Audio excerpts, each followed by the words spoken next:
My dear friends, welcome in vision chemistry classes. आज की class में पढ़ेंगे विद्युत रासायनिक सेल, इलेक्ट्रोकेमिकल सेल के बारे में। विद्युत रासायनिक सेल, इलेक्ट्रोकेमिकल सेल। आज की क्लास रहेगी विद्युत रासायनिक सेल की। ओके, इलेक्ट्रोकेमिकल सेल के बारे में पढ़ेंगे आज। तो देखते हैं विद्युत रासायनिक सेल का डिटेल।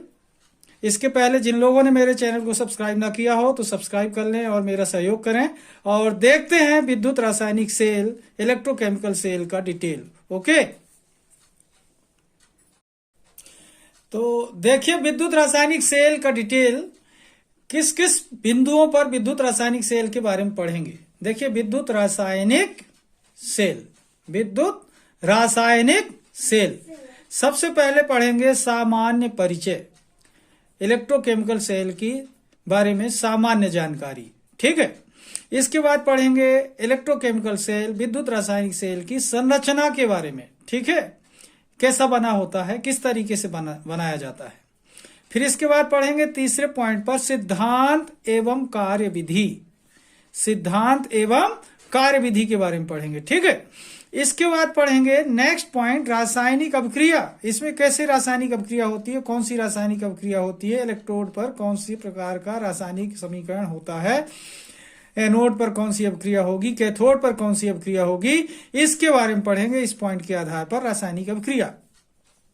फिर पढ़ेंगे सेल का रासायनिक रूप, यानी विद्युत रासायनिक सेल को रासायनिक रूप से किस प्रकार लिखा जाता है, रासायनिक रूप से किस प्रकार लिखा जाता है विद्युत रासायनिक सेल को, ये लास्ट पॉइंट में पढ़ेंगे। ओके, तो इस तरीके से देखते हैं विद्युत रासायनिक सेल का डिटेल पढ़ेंगे। सामान्य परिचय, संरचना, सिद्धांत एवं कार्यविधि, रासायनिक अभिक्रिया, सेल का रासायनिक रूप।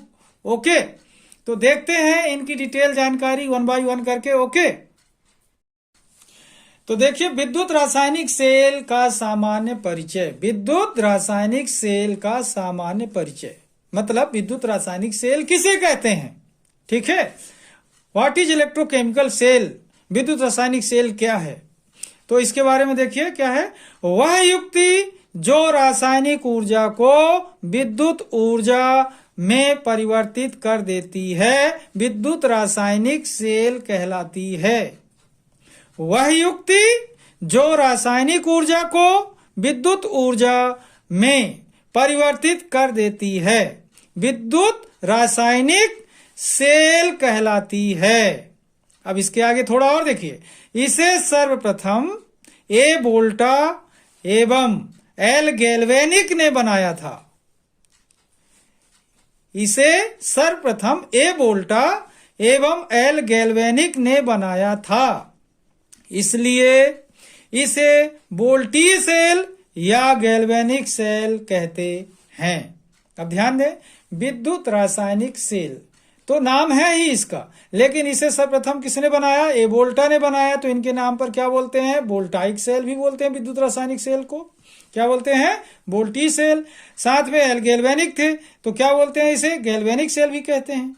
ओके, अब यहां पर देखें जो इसका स्टेटमेंट देखा, रासायनिक ऊर्जा को विद्युत ऊर्जा में परिवर्तित कर देती है। तो यहां पर देखें विद्युत रासायनिक सेल, नाम में छिपा है इसकी परिभाषा, नाम में छिपी है पूरी इसकी परिभाषा। विद्युत रासायनिक सेल रासायनिक ऊर्जा को विद्युत ऊर्जा में परिवर्तित करने वाला सेल विद्युत रासायनिक सेल कहलाता है।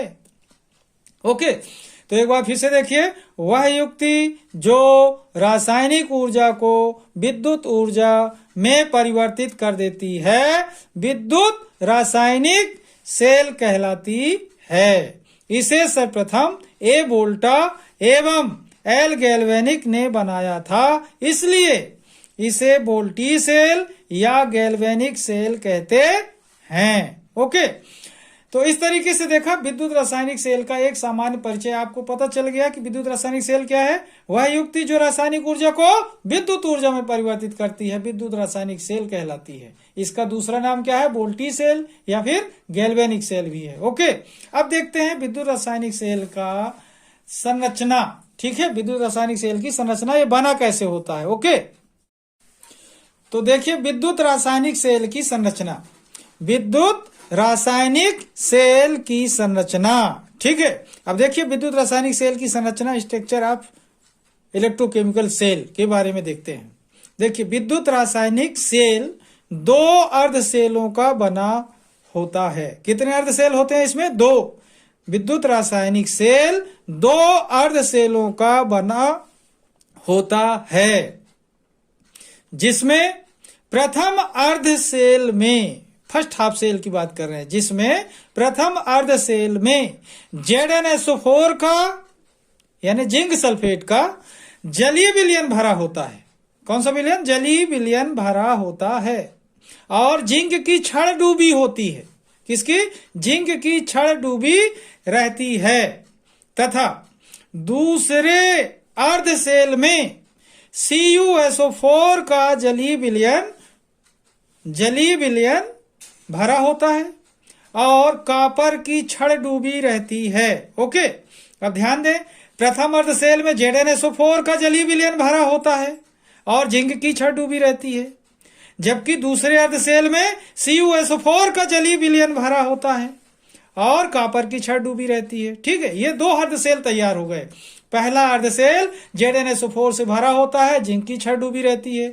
दूसरा अर्ध सेल CuSO4 के जलीय विलयन से भरा होता है और कॉपर की छड़ डूबी रहती है। ओके, इसके बाद देखें, दोनों अर्ध सेलों का संपर्क लवण सेतु द्वारा कर दिया जाता है। किसके द्वारा कर दिया जाता है? लवण सेतु के द्वारा दोनों अर्ध सेलों को जोड़ दिया जाता है। ठीक है, दोनों अर्ध सेलों का संपर्क लवण सेतु द्वारा कर दिया जाता है और दोनों छड़ों को संयोजक तार द्वारा जोड़ दिया जाता है। ओके, और जो दोनों छड़ हैं, जिंक की छड़ और कॉपर की छड़, किससे जोड़ देते हैं? संयोजक तार द्वारा जोड़ दिया जाता है। ओके, एक बार फिर से देखिए, विद्युत रासायनिक सेल की संरचना।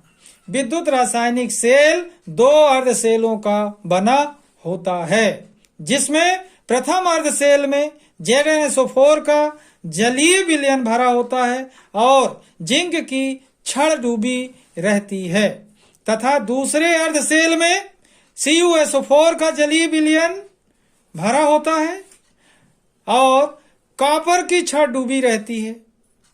दोनों अर्ध सेलों का संपर्क लवण सेतु द्वारा कर दिया जाता है और दोनों छड़ों को संयोजक तार द्वारा जोड़ दिया जाता है।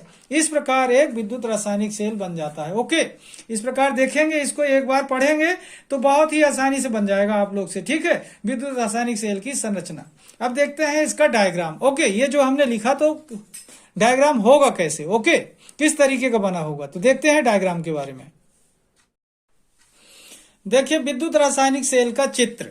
विद्युत रासायनिक सेल का चित्र देख रहे हैं। ठीक है, देखिए इसमें ये फर्स्ट हाफ सेल है। ठीक है, ये फर्स्ट हाफ सेल है जो देखें आप कि इसमें भरा हुआ है ZnSO4 का सॉल्यूशन। इसके अंदर जो भरा हुआ है ये कौन सा सॉल्यूशन है? ZnSO4 का जलीय विलयन भरा है इसमें। ठीक है, और ये जो छड़ है, ये जो छड़ है ये Zn की छड़ है, जिंक की छड़ है और ये माइनस आवेश की होती है, माइनस चार्ज, काम करती है एनोड का। तो ये जो सेल है क्या है? एनोड है। फर्स्ट हाफ सेल किसका काम करती है? एनोड का काम करती है। ठीक है, और दूसरा अर्ध सेल देखो, इसमें जो सॉल्यूशन भरा हुआ है ये भरा हुआ है CuSO4 का जलीय विलयन और ये जो छड़ लगी हुई है Cu की, कॉपर की छड़ लगी है और ये पॉजिटिव चार्ज वाली होती है। ठीक है, कैथोड का काम करती है। अब देखो दोनों अर्ध सेल, ये जो एनोड और कैथोड, ये दोनों अर्ध सेल हैं, जो इनको जोड़ दिया जा रहा है किससे? ये साल्ट ब्रिज है, लवण सेतु, जिसके दोनों मुंह में देखें आप कॉटन का, रुई का प्लग लगा हुआ है कि इसका जो सॉल्यूशन है अलग ना हो।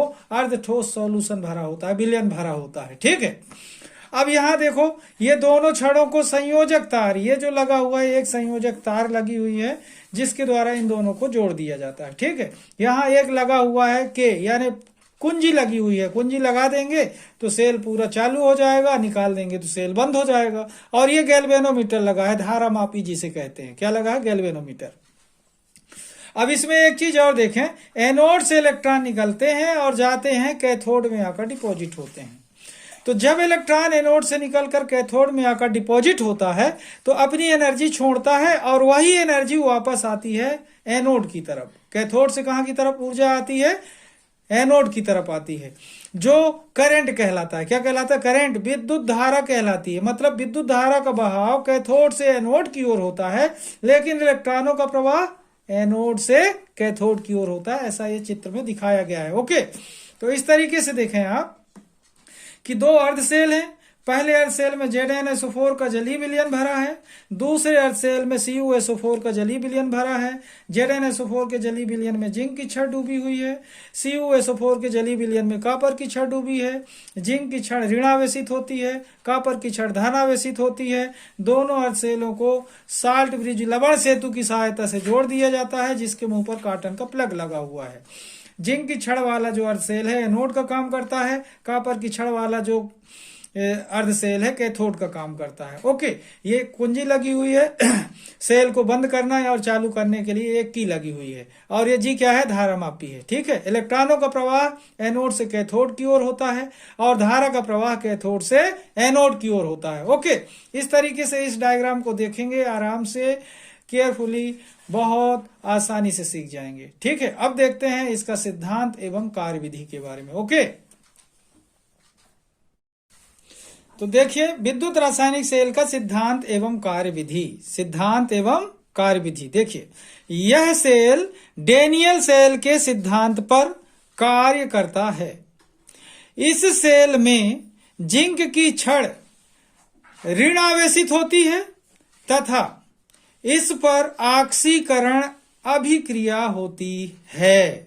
कौन सी अभिक्रिया होती है? इस पर ऑक्सीकरण अभिक्रिया होती है और यह एनोड का कार्य करती है। ओके, एक बार फिर देखना, यह सेल डेनियल सेल के सिद्धांत पर कार्य करता है। इस सेल में जिंक की छड़ ऋणावेशित होती है तथा इस पर ऑक्सीकरण अभिक्रिया होती है और यह एनोड का कार्य करता है।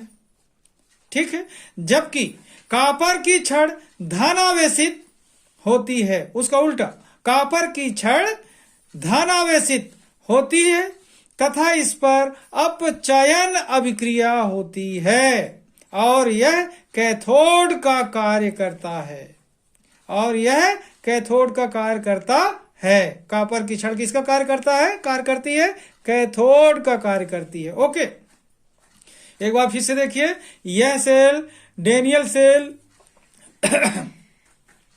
यह सेल डेनियल सेल के सिद्धांत पर कार्य करता है।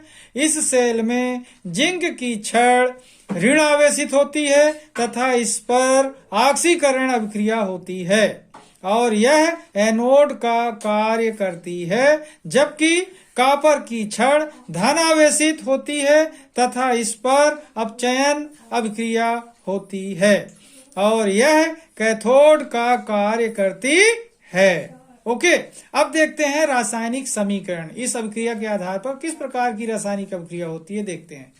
ठीक है, इस कार्यविधि के आधार पर विद्युत रासायनिक सेल में कौन सी रासायनिक अभिक्रियाएं होती हैं देखते हैं। ओके,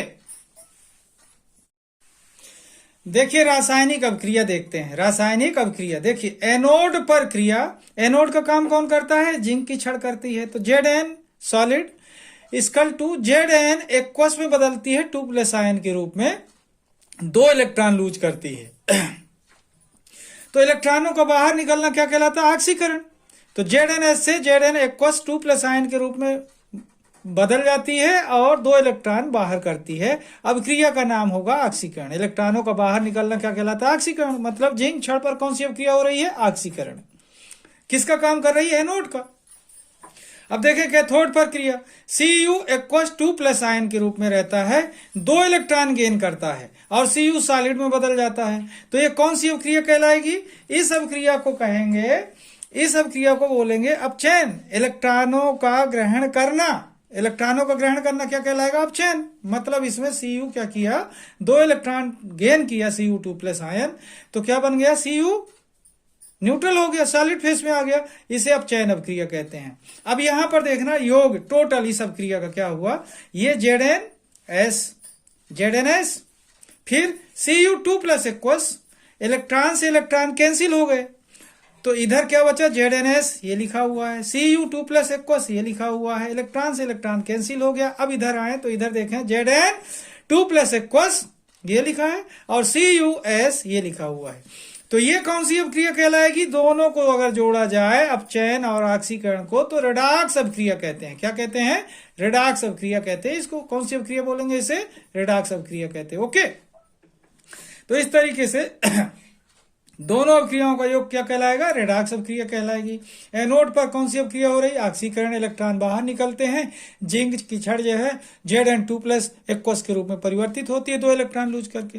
कैथोड पर Cu2+ एक्वस आयन के रूप में रहती है, 2 इलेक्ट्रॉन गेन करती है, Cus के रूप में बदल जाती है, अपचयन अभिक्रिया कहलाती है। तो योग देख रहे हैं, ZnS और Cu2+ एक्वस, इलेक्ट्रॉन से इलेक्ट्रॉन कैंसिल, इधर बचा Zn2+ aqueous and Cus, redox अभिक्रिया हुई। ओके, तो इस तरीके से इलेक्ट्रोकेमिकल सेल में एनोड पर क्रिया और कैथोड पर क्रिया होती हैं और टोटल अभिक्रिया रेडॉक्स अभिक्रिया होती है। ओके, अब देखते हैं कि विद्युत रासायनिक सेल को रासायनिक रूप से किस प्रकार लिखा जा सकता है। ठीक है, ओके, तो देखिए विद्युत रासायनिक सेल को रासायनिक रूप से निम्नलिखित प्रकार से लिखा जा सकता है। विद्युत रासायनिक सेल को रासायनिक रूप से कैसे लिख सकते हैं, ये बात हो रही है। ठीक है, तो विद्युत रासायनिक सेल को रासायनिक रूप से निम्नलिखित प्रकार से लिखा जा सकता है। तो देखिए, जिंक की छड़ में ऑक्सीकरण अभिक्रिया होती है तो ZnS एक्वस में बदल जाता है 2+ में। ये जिंक की इलेक्ट्रोड का साइन है यहाँ पर, ये जिंक ZnS और अभिक्रिया होती है ऑक्सीकरण। तो ZnS से किस में बदल जाता है, ZnS से किस में बदलता है, ZnS से Zn2+ एक्वस में। माइनस चार्ज वाला होता है एनोड है और ये जो डबल लाइन लगी हुई है ये लवण सेतु के लिए है। ठीक है, और यहां पर देखें जो कैथोड होता है, कॉपर की छड़ काम करती है कैथोड का, ये Cu2+ आयन एक्वस के रूप में रहती है और इसमें अपचयन अभिक्रिया होती है, किसमें बदल जाता है, Cus में। ये इलेक्ट्रोड का साइन है, ये प्लस चार्ज वाला होता है, कैथोड का काम करता है। जिंक की छड़ माइनस चार्ज वाली, एनोड का काम। कॉपर की छड़ प्लस चार्ज वाली, कैथोड का काम। और ये 2 लाइन लवण सेतु कहलाती हैं। जिंक में ऑक्सीकरण अभिक्रिया होती है, इलेक्ट्रॉन बाहर निकल जाते हैं तो आयन में बदल जाता है। कैथोड कॉपर में अपचयन की अभिक्रिया होती है तो आयन के रूप में रहता है, तो ये उदासीन हो जाता है। ओके, इस तरीके से देखें कि विद्युत रासायनिक सेल को रासायनिक रूप से इस तरीके से लिखा जा सकता है। ओके, तो आप लोग विद्युत रासायनिक सेल को अच्छे से देखें, बहुत आसान है, बहुत सरल है, बहुत ही इजी है। आप लोग अगर ध्यान से देखेंगे तो एक ही बार में आपसे बनने लगेगा, परेशान होने की जरूरत नहीं है, बड़ी आसानी से आपको याद हो जाएगा। बहुत ही आसान है, बहुत ही इजी ढंग से मैंने आपको बताया है। तो एक बार आप इस वीडियो को जरूर देखिए ताकि आपको विद्युत रासायनिक सेल की डिटेल जानकारी मिल जाए। ठीक है, और आज की क्लास को मैं यहीं पर समाप्त करूंगा। जिन लोगों ने मेरे चैनल को सब्सक्राइब ना किया हो तो सब्सक्राइब कर लें और मेरा सहयोग करें। तब तक के लिए धन्यवाद। जय हिंद, जय भारत।